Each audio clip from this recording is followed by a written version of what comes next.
Dol, December 27 idol, adlaw nga Bernes, nata dire sa ato ang hardininganan kay atong gi-check dire idol. Ug unsa nay gama? No, nga gi seedlings na to nga ago. No. Ta na. Okay na idol, buhi na. No. Oh.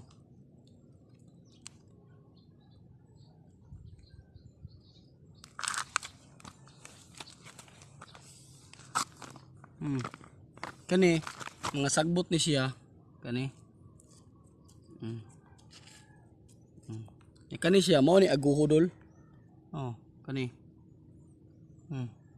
Dani? Oh. Kani. Kani mga sagbot ni. Konto ni siya, hinayon na to.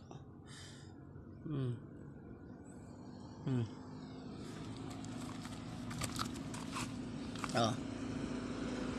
Buhay na dol.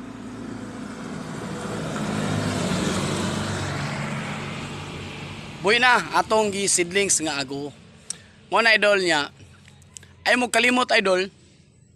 Ugma December 28 General Assembly na to sa Pinamunghan Saksak Farmers Association. Ari na to i-held sa Barangay Saksak, Sitio Ratan. Dito sa among narsire.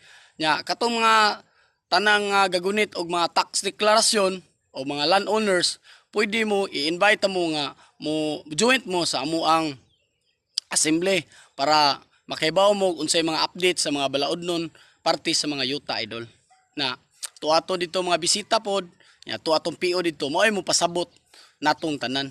Kay naingon siya nga anugon imong kaalam kung dili nimo ipaambit sa umban kay ang tao adunay katapusan. Mao na ato ta ugma pohon nya ayal mo kabalaka sa ato ang paniudto kay naghanda ta dito.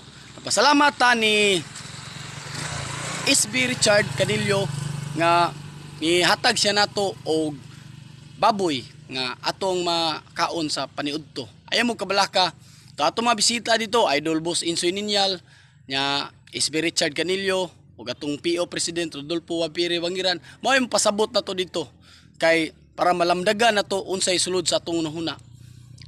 Dol, kita-kita ta ugma pohon. Okay kayo? No. Mo ni ato ang gi-post da idol nga atong assembly sa ugma pohon do. Attention all members Saksak Farmers Association and all tax owner. What General Assembly meeting where Purok Ratan Basketball Court when December 28, 2024. Time 8 AM to 4 PM Saturday. Ordered by Rodolfo Wapire Bangiran. Kita-kits ta ugma idol.